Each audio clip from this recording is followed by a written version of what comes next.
کوئی حکومت گرانے اور بنانے کے قابل بھی نہیں رہیں گے، یہ میری بات یاد رکھیے گا۔ اب جو واردات کرنے کا ان کا منصوبہ ہے میں آپ کو بتاؤں، دیکھیں جس طرح کل جلسہ انہوں نے روکنے کی کوشش کی، پی ٹی آئی کے چیئرمین کون ہے ذرا آپ دیکھ لیں، اسی طرح نادرا کا چیئرمین کون ہے وہ دیکھ لیں، تحریک انصاف کے بڑے رہنماؤں کے 9 مئی کے واقعات میں تقریباً 13,000 کارکن جیلوں میں، یہ 15,000 ملا کے شناختی کارڈ بلاک کرنے کا منصوبہ تھا۔ خبر باہر آئی، شور مچا، سوشل میڈیا پہ لوگوں نے بات کرنا شروع کی، ہم سب نے اس پہ شور مچایا، منصوبہ عوام کے سامنے آیا اور یہ لوگ سوشل میڈیا پہ دیکھیں اس طرح کے معاملات کو اٹھایا کریں۔ اب نادرا کہہ رہی ہے، تردید کر رہی ہے کہ ہم نے شناختی کارڈ بلاک نہیں کرنے، ایک پورا قانونی پروسیجر ہے، مشکل ہے یہ آپ کا دباؤ، آپ کی خبریں آپ کو لوگوں تک پہنچانا اور انٹرنیشنل میڈیا تک یہ باتیں، یہ بڑا اہم ہے، یہ مجبور ہوتے ہیں ان باتوں سے۔ نادرا اس لیے ایکشن نہیں لے رہی، ورنہ عدالتوں میں اور ان احکامات کی آپ کو پتہ ہے کیا ویلیو آپ جانتے ہیں۔ آپ شیر افضل کو ابھی رہا کیا گیا، ابھی تک عدالت چھوڑ نہیں رہی، عدالت نے ایک حکم دے دیا لیکن وہ نہیں چھوڑ رہے، آگے اس پہ بات کرتے ہیں۔ دوسرا بڑا اہم معاملہ تحریک انصاف کے لوگوں کا کاغذات نامزدگی مسترد کرنا۔ اب اس میں آج میرے پاس بڑی اہم خبر، اور وہ سیالکوٹ سے ڈار خاندان کی عمر ڈار، عثمان ڈار اور ان کی والدہ کے کاغذات نامزدگی کے لیے خواجہ آصف نے ضد پکڑی ہوئی ہے کہ یہ کاغذات مسترد کروانے ہیں۔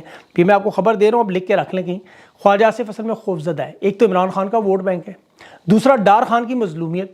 تحریک انصاف کو 3 نشستیں یہاں سے پکی ہیں، یاد رکھیں یہ پہلا حلقہ تھا جہاں جنرل باجوہ نے الیکشن بدلوایا، اور یہ پہلا گھر تھا جس پر 9 مئی کے بعد سب سے پہلے بڑا شدید حملہ، اور یہ اب پہلا گھر ہوگا جس کے کاغذات سب سے پہلے مسترد کیے جائیں گے۔ ویسے تو دیکھیں تحریک انصاف نے سب لوگوں کے ساتھ مظالم کی ایک پوری کہانی یارے کی، لیکن ڈار خاندان کے ظلم و ستم کا کوئی فارمولہ ایسا نہیں میں نے دیکھا جو انہوں نے آزمایا۔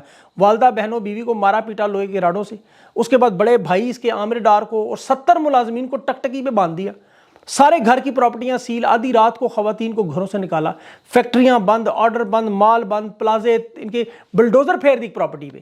سیالکوٹ میں ڈار خاندان کی مظلومیت کی کہانی گھر گھر میں ایک بن چکی ہے۔ یہ کنفرم تحریک انصاف کی 3 نشستیں ہیں۔ خواجہ آصف سے شدید نفرت اور ظلم کے باوجود دیکھیں ڈار بھائیوں کی والدہ جو ہے وہ کہتی ہیں جان بھی چلی جائے خان کا ساتھ نہیں چھوڑیں گے، اسی لیے لوگ ان کے ساتھ ہیں۔ اب سب سے پہلے کاغذات نامزدگی خواجہ آصف ان کے مسترد کروائے گا ہر قیمت پر۔ عثمان ڈار کی والدہ کے کاغذات مسترد، اب دیکھیں خاتون، گھریلو خاتون جس کے کاغذات نامزدگی مسترد ہونے سے ہی پتہ لگ جائے کہ الیکشن فیئر ہے یا فری ہے، نہیں ہے، کیونکہ ان کے اوپر نہ کوئی رپورٹ، نہ کوئی پرچہ، نہ کچھ۔ اب لیکن انہوں نے اس کا حل رکھا ہوا ہے۔ اب پاکستان کے جو حالات ہیں اس کے الیکشن ہے، یہ 1970 میں یہی فضا، 1977 میں یہی فضا، ماضی میں بالکل میں آپ کو تفصیل سے بتاتا ہوں کہ ذوالفقار علی بھٹو نے 77 میں جو الیکشن کروائے اس وقت بھی 9 جماعتیں تھیں پاکستان قومی اتحاد بنا کر انتخابی میدان میں، جس طرح آج عمران خان کے خلاف 16 جماعتیں، یہ بھی پاکستان کی تاریخ کا ایک نیا ریکارڈ ہے کہ کسی ایک سیاسی رہنما کے خلاف اتنا بڑا اتحاد۔ 1970 کے الیکشن میں یہ کہا جاتا تھا کہ سجی سجائی دکان کوئی لوٹ کر لے گیا، اب یہاں پہ بھی یہی واردات کرنا چاہ رہے ہیں۔ اب لیکن یہ 2023 میں کامیاب نہیں ہو سکتی، اس کی وجہ میں آپ کو بتاؤں۔ الیکشن میں دیکھیں دھاندلی کے 3 طریقے، ایک انتخابات سے پہلے، ایک انتخابات کے دن اور ایک انتخابات کے بعد۔ نگران حکومت مردم شماری کے ذریعے جو صوبوں میں نشستیں ہیں آبادی کے تناسب سے مردم شماری، یہ پہلا ان کی واردات تھی، وہ سازش ناکام ہو چکی۔ اس کی وجہ انہوں نے حلقہ بندیاں کی، اپنے امیدوار دے کے، اپنے جوڑ توڑ کے جو لوگ تھے اب اس حساب سے پیپلز پارٹی کے، نون لیگ کے، استحکام کے کو اس حساب سے حلقے بنائیں گے۔ اب اچانک سیٹ ایڈجسٹمنٹ اور ان جماعتوں کے آپس کے اختلافات کی وجہ سے امیدوار بدل چکے ہیں، لیکن حلقے وہی ہیں۔ اب تحریک انصاف کے لیے فائدہ ہے کہ ان کا صرف ایک ہی امیدوار دیکھا جا رہا ہے، وہ ہے عمران خان، ٹکٹ جس کو مرضی ملے۔ تو یہ ان کی دھاندلی کی کوشش ناکام ہوگی کہ لوگ اب عمران خان کو ووٹ ڈالیں، امیدوار کو نہیں دیکھ رہے۔ دوسرا جو انہوں نے فارمولہ بنانے کی کوشش کی وہ ریٹرننگ افسران سے کاغذات مسترد کروانے کا، اور یہ سب سے بڑی واردات ہوتی ہے۔ تحریک انصاف نے اس میں کورنگ کینڈیڈیٹ ساتھ رکھے ہیں، ایسے لوگوں کو چناؤ جو کاغذات مسترد نہ ہو سکیں، اور اس امیدوار کے ساتھ، جیسے اب سیالکوٹ میں عمر ڈار اگر الیکشن لڑتا ہے تو اس کی بیوی کے بھی کاغذات ہیں، ساتھ اس کے کزن کے بھی، اب خاندان کے دیگر لوگوں کے بھی جمع کروائے جا رہے ہیں۔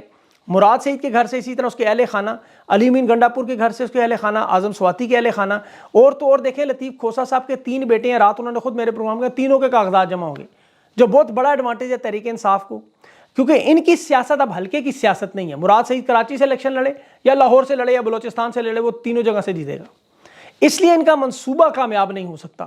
اب ان کا اگلا جو طریقہ واردات ہے وہ الیکشن کے دن دھاندلی کرنا، انتخابات کے دن پولنگ بوتھ پر ایک قبضہ کر لیتے تھے ماضی میں، اثر و رسوخ رکھنے والے وڈیرے طاقتور لوگ قبضہ کر کے اندر ووٹ بدلے۔ اب یہ زیادہ سے زیادہ 5 یا 10% پولنگ سٹیشنوں پر تو ہو سکتا ہے، ماضی میں 5 یا 10 سے نتیجہ بدل جاتا تھا، لیکن اب معاملہ جو ہے وہ 90% کا، آپ لوگ خود جانتے ہیں، پورا پاکستان جانتا ہے یہ ناممکن ہے۔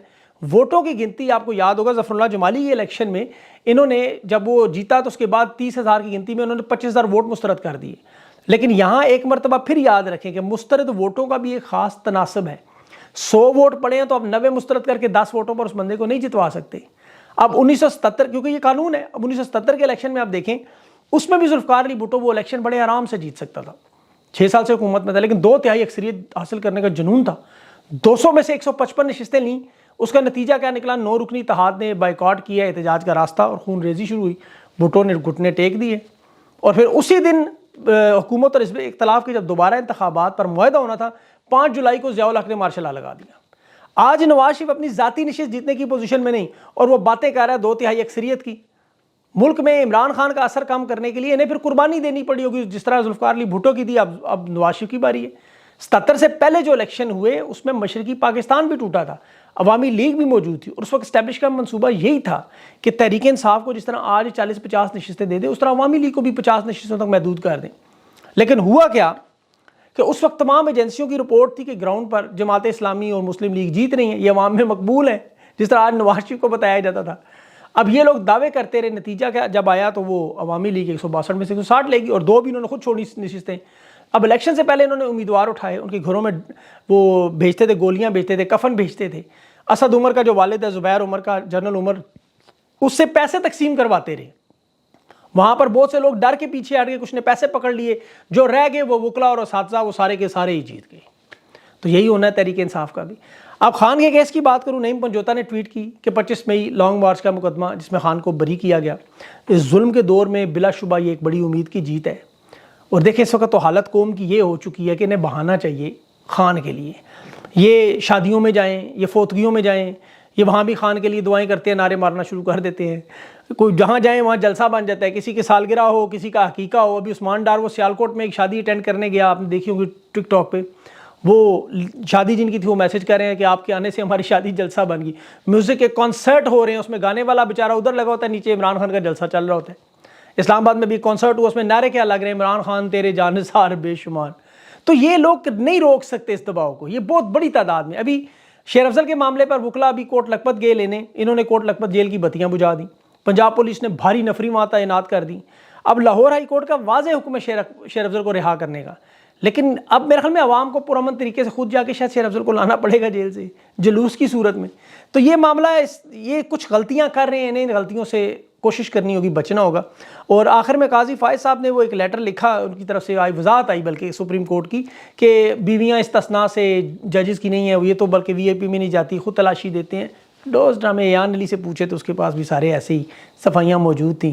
اس نے بھی ٹک ٹاک بنا کے اور انسٹاگرام پہ بتایا تھا میں نے تو زندگی میں کبھی رشوت نہیں. تو بہرحال یہ اسی طرح کی معاملہ ہے. اپنا خاص خیال رکھیں. انشاءاللہ ابھی انتظار پنجوتا صاحب سے انٹرویو وہ ضرور چیک کیجیے گا. اپنا خیال رکھیں. اللہ حافظ.